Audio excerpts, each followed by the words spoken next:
पानचिंचोली येथील लोकमान्य शिक्षण संस्थेचा वर्धापन दिन उत्साहात साजरा।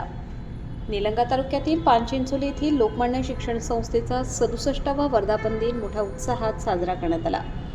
या कार्यक्रमाच्या अध्यक्षस्थानी लातूर जिल्हा परिषदेचे माजी अध्यक्ष श्री पंडित धुमाळ साहेब हे होते। तसेच लोकमान्य शिक्षण संस्थेचे अध्यक्ष विक्रमजी पाटील व संस्था सचिव श्री पंचाक्षरी स्वामी यांची विशेष उपस्थिती होती।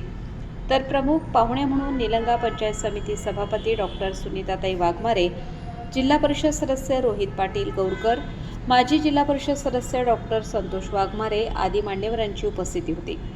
लोकमान्य टिळक व साहित्यरत्न डॉक्टर अण्णाभाऊ साठे यांना अभिवादन करण्यात आले।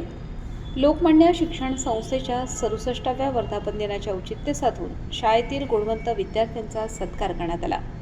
तसेच सर्व नवनियुक्त संचालक मारुती निवृत्ती कदम, उपाध्यक्ष लक्ष्मण तिम्मा बंडगर, कोषाध्यक्ष बालाजी मारुती पाटील, लिंबराज शंकर मोरे, दत्तोबा ज्ञानोबा जगदाळे, गोविंद ज्ञानोबा दिवे, विजय चंद्रकांत स्वामी, नागनाथ शंकरप्पा स्वामी, शिवाजी ज्ञानोबा जाधव, शिक्षक प्रतिनिधी यांचा जाहीर सत्कार करण्यात आला।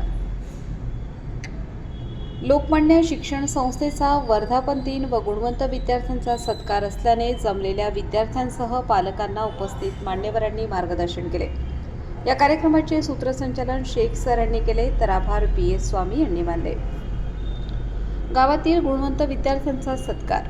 निलंगा तालुक्यातील पानचिंचोली येथील अशरफ अकबर शेख यांनी MPSC परीक्षेमधून नुकतेच यश संपादन केल्याने त्यांची नगर रचनाकारपदी नियुक्ती झाली आहे। तर आफ्ताब फारुख सय्यद यांनी नीटमध्ये 552 मार्क घेऊन नीट परीक्षेत पात्र झाला आहे।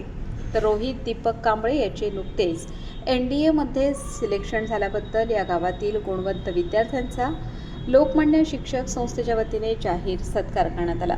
तसेच या शाळेतील SSC बोर्ड परीक्षेत केंद्रात प्रथम आलेली कुमारी आल्फिया युसुफ शेख हिला 95.20%, तर द्वितीय चिरंजीव करण शालिवंत तल्लेवाड याला 92.20% व तृतीय कुमारी विद्या विलास बंडगर तसेच HSC बोर्ड परीक्षेतील गुणवंत विद्यार्थ्यांचा सत्कार, तालुकास्तरीय क्रीडा स्पर्धेतील विजेत्या विद्यार्थ्यांचा सत्कार करण्यात आला।